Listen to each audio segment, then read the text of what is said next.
Smudge jumped out of bed. "Ow!" she said, stubbing her toe on the chair. "Oh, no," she cried as she opened the curtains. It was pouring rain. Now she would be stuck inside all day. Smudge got dressed in a fed-up sort of way. Then she looked in the mirror. Every single button was done up wrongly. "Oh, bother, bother, bother!" she shouted angrily. "Good morning," smiled Stripe. "Bad morning," said Smudge. "What's the matter?" asked Stripe. "Everything," replied Smudge grumpily. "Have some breakfast," said Stripe. "I don't want any," Smudge said. Stripe sliced some bread. "What shall we do today?" he asked. "Not answering any more questions," said Smudge rudely. "What is the matter?" said Stripe. "Can I help?" "No, you can't," Smudge said, looking angry. "If you're going to be rude," said Stripe calmly, "perhaps you better go and do it somewhere else." "I will go somewhere else," Smudge cried, stomping out of the room, "and I won't come back ever."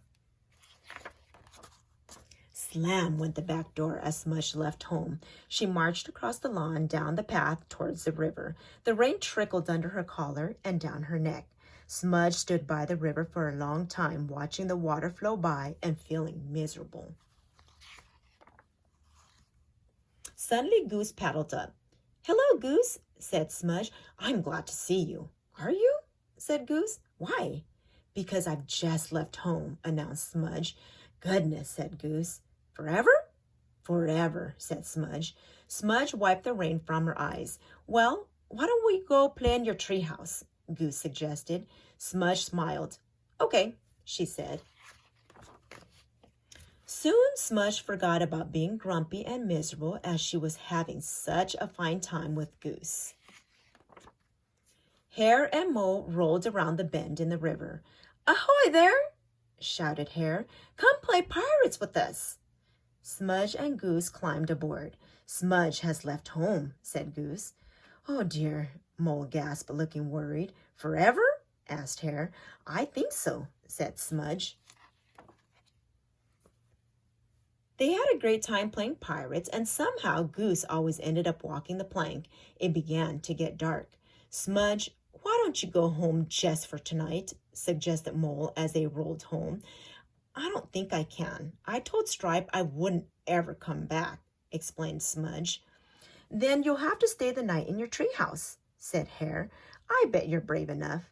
Smudge looked very unsure. Up in the treehouse, Smudge watched the dark swallow her friends as they walked away home. Suddenly, something below went crack. Smudge froze. Something was coming to get her. She shut her eyes. "Hello," said Stripe. "I brought your supper." He poured them some delicious hot soup as they sat sipping it together. Smudge soon felt a warm glow grow inside her. "I was a bit grumpy this morning, wasn't I?" Smudge said. "Yes, but everyone is sometimes," Stripe said gently. "I didn't run far away," continued Smudge, "because I missed you." "I missed you too," smiled Stripe. When they finished their supper, Smudge and Stripe went home happily together.